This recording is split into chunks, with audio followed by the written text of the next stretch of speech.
నిత్యం రద్దీగా ఉండే ఆర్టీసీ క్రాస్ రోడ్డు నుంచి దోమల్గూడ వెళ్లాలంటే చుట్టూ తిరిగి వెళ్లాల్సి వచ్చేది. అయితే ఈ సమస్యను దృష్టిలో పెట్టుకుని అధికారులు చేపట్టిన బ్రిడ్జ్ నిర్మాణం పూర్తయింది. అశోక్ నగర్ నుంచి దోమల్గూడ, హుస్సేన్ సాగర్ నాలా లింక్ బ్రిడ్జ్ ని అధికారులు ప్రారంభించారు.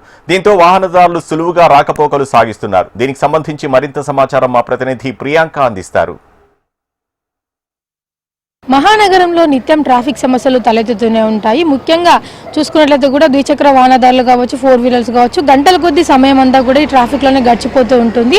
అయితే ఆర్టీసీ క్రాస్ నుంచి వెళ్ళాలంటే కూడా వీళ్ళంతా చుట్టూ తిరిగి వెళ్లాల్సిన పరిస్థితి ఉంటుంది. ఈ సమస్యను దృష్టిలో పెట్టుకొని అధికారులు అయితే దోమల్గూడ నుంచి అంటే అశోక్ నగర్ నుంచి దోమల్గూడ వెళ్ళే వాహనదారులందరికీ కోసం కూడా ఇక్కడ ఒక బ్రిడ్జ్ అయితే నిర్మాణ పనులు అయితే చేపట్టారు గతంలో. ఇప్పుడు ఆ పనులు అయితే పూర్తయ్యాయి.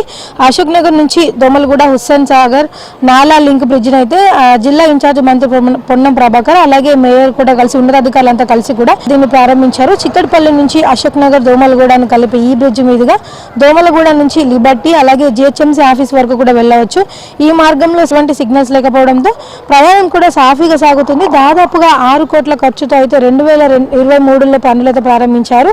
ఈ బ్రిడ్జ్ ప్రధాన భాగాన్ని 48 మీటర్ల విస్తీర్ణంతోనైతే నిర్మించడం జరిగింది. దోమలగూడ వైపు నుంచి లిబర్టీకి వెళ్లే ర్యాంపు 38 మీటర్లు అలాగే అశోక్ నగర్ వైపు నుంచి వెళ్లే ర్యాంపు 22 మీటర్లతో నిర్మించారు. అక్కడి నుంచి కూడా చిక్కడపల్లి సుధా హోటల్ నుంచి త్యాగరాయ గాన సభ, సిటీ లైబ్రరీ, అశోక్ నగర్ మీదుగా లిబర్టీ చేరవచ్చు. దోమల్గూడ సూరజ్ నగర్ కాలనీ నుంచి గగన్ మహల్ అలాగే లిబర్టీ జిహెచ్ఎంసీ కార్యాలయం నుంచి కూడా వరకు నేరుగా వెళ్ళవచ్చని కూడా జిహెచ్ఎంసీ ప్రాజెక్టు ఏఈ ప్రశాంత్ అయితే తెలిపారు. మొత్తానికి చూసుకున్నట్లయితే పనులు గతంలో కాస్త ఆలస్యం జరిగినప్పటికీ పనులైతే త్వరగా పూర్తి చేసి అధికారులు అయితే ఈ బ్రిడ్జిని అయితే ప్రారంభించడం జరిగింది.